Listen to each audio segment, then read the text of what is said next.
Hello and welcome back. We are going to try something new today for our Dragonrider Legacy challenge.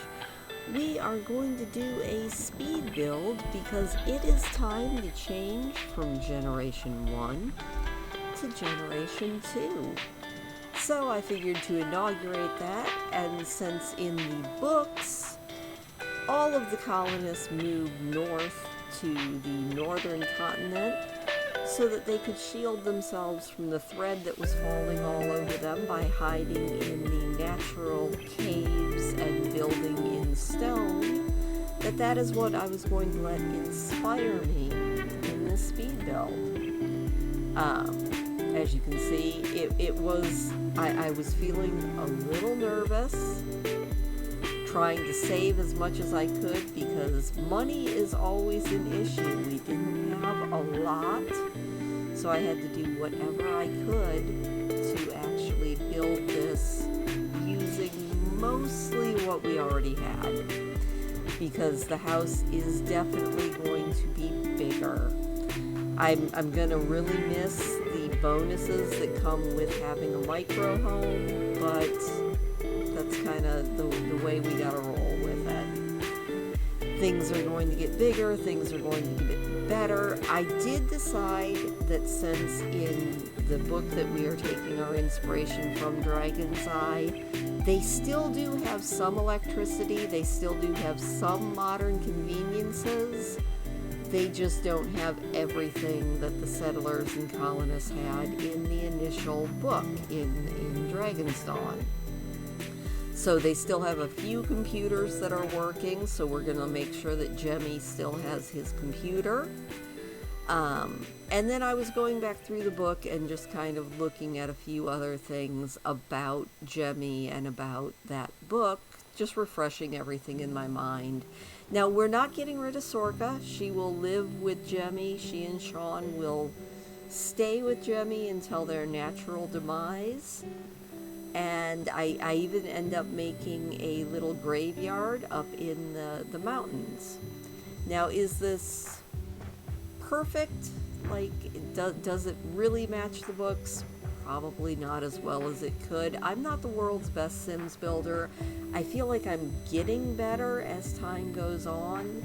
And as you can see, I'm going to refine this a lot. I wanted to make sure that they could get up to the lake that I made them so that they can do fishing and stuff up there, because I feel like that's a big important thing in The Sims, and probably honestly in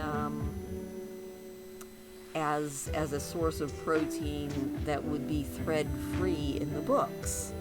They don't talk a lot about freshwater fishing. I do know that they do talk about, going out to the ocean and harvesting the oceans for ocean fish, but I would assume that they also stock the local lakes with fish.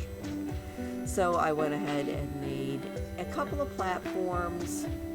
I feel like I spent most of our money just making sure that the structures were right, or as right as we can get. Now, in the next book, when we get to our next generation, we're going to probably start putting some lot traits on, and one of the lot traits that we will probably end up putting on for the next 2 to 3 generations is going to be off the grid and probably simple living, which is going to make life a lot harder, but that's the way it goes. I mean, if we're going to keep it as book accurate as we can, we need to get rid of the electric lights. Now, they only have, in this build, I only put in 2 electric lights in the build itself, and everything else was candles, and you'll see that as we get to it.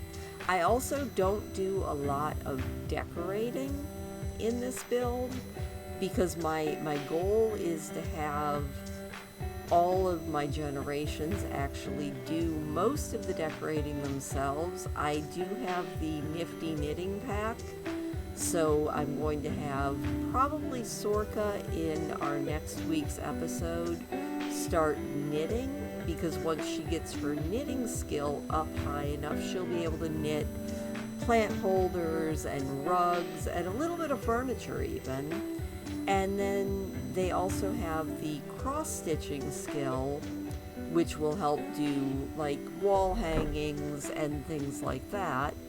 And then Ian will at least be living in the new hold for a little while longer. He's still just a teenager, so until he ages up, we're probably going to have him work on doing a lot of paintings so that we can get some good paintings up on the walls. I would like to get him to do a painting from life of, I'm thinking, Sean and Sorka together, and then probably a painting of Jemmy, and maybe even a painting of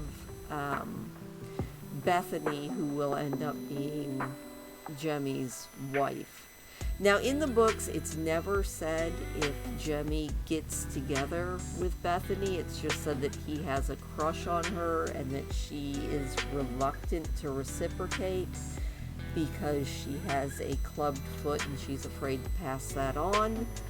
But for the sake of this challenge, he does actually have to have a next generation. So we will probably be making him a Bethany. If any of you would like to upload some Sims to the gallery for me, based on Dragonriders of Pern, I would be more than happy to look at them. Just put them under the hashtag Pern Legacy. I think I linked it in my first thing, and I'll link it again if I remember in the description of this video, because I am always up for having some more townies that I can download. If you have any Pern-inspired builds, put them under that hashtag, and maybe we'll start remaking this town to be a little more Pernese. We are going to try and stick with the northern continent, so if you have any Pern-inspired builds, I would be more than utterly delighted to look at them and maybe put them in my build, in my town. I had a lot of trouble. I didn't realize that putting the fence in first in this made it so that my roof wouldn't actually go on the second floor. So I ended up completely redoing the entire top floor. It was very frustrating, but like I said, I'm learning. It takes me a while, but I am definitely learning what I'm doing when I'm building with The Sims. Am I the world's best builder? I'm going to keep saying this. No, I'm not. But I'm slowly, I feel like, getting a little bit better. So I got just sort of a flat roof on, just kind of made it look like it was slabs of stone. I used a natural field stone, since we don't really have smooth cliff stone, at least not in any of the packs that I have. I figured this would work. But yeah, I had a lot of fun doing this build. And I realize now, as I'm watching this back and doing the voiceover, that I put the chimney in completely the wrong spot. Might have to fix that later, or I might just kind of roll with it and go, it doesn't really matter anyway. But we'll see. But yeah, I decided that eventually probably all of the rooms will have fireplaces, but again, I was a little bit constrained by our budget. But eventually we will probably add some more fireplaces, because they don't have a heating system in this place, because they just don't have heating systems anymore. Although in the books they did drill down and do hydrothermal, but right now we're just going to kind of go with the fact that they probably don't have a lot of heating. So I wanted to make sure that I had enough bedrooms to have the main holders room, which Jemmy will eventually get once his parents pass on. But Jemmy's going to have the larger room. Ian Teen is going to have the smaller room, since he's going to be moving out. And I also am going to make sure that everybody gets their handiness up so that I can keep making their own furniture. I did use a little bit of base game toilets and the tubs and things that they had from their original house, but eventually those will probably be replaced with homemade toilets and sinks and things like that. Now this top floor is going to be Sean and Sorka's room, since they are still our patriarch and matriarch, even though the torch has been passed on to Jemmy. But until they meet their natural demise, they will be occupying the Holder's room, which is on the top floor. It's going to obviously be the nicer room. Probably going to add a fireplace to it eventually, but I didn't do that in this build. At least not yet. Like I said, price constraints always sort of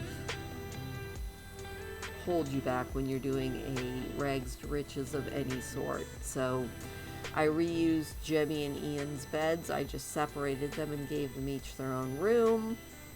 And then I went ahead and decorated and put air quotes all around that word decorated, but I decorated the main hall as good as I can. So, in keeping with the Pernese books, what we have are some sleeping quarters and then a main area that's for pretty much everyday life. So, eating, cooking, crafting, all of those things are going to be done in the main hall. We're not going to have TVs in this Let's Play because that would not be a Pernese thing. But we can have books, we can have knitting, we can have all of those fun crafting things. We'll probably start putting some farming in. I did put in Sean's planter boxes so they can start growing some more of their own food. But as time goes on and their technology goes backwards for a while, we will probably actually add in some farming fields. We are going to have to make sure that whenever we add those fields in, that they can be walled in, because that was something that they did do in Pern, is they had the walled in gardens and things to try and keep stuff thread free. I mean, they did as much as they could within the cliff sides and within the buildings, but you can't really grow too many crops inside of a cave.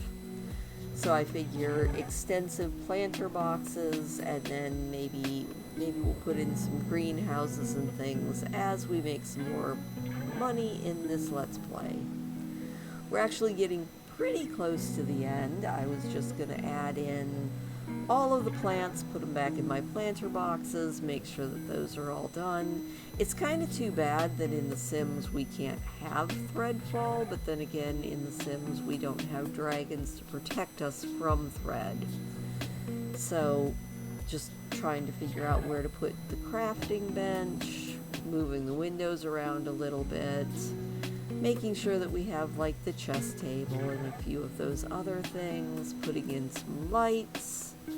And then I spent a little bit of time because I want the graveyard for all of our generations and any of our pets to be up on this hill. So since we did lose Farinth in the last episode, I went ahead and put her grave up in the graveyard, and later on, as we actually have some more money, we'll probably make the graveyard kind of fenced in, and maybe even build some stairs going up there, but we just didn't quite have the money for that this time. We will. So I put in a little bit of furniture that looked handmade, put in some rocking chairs.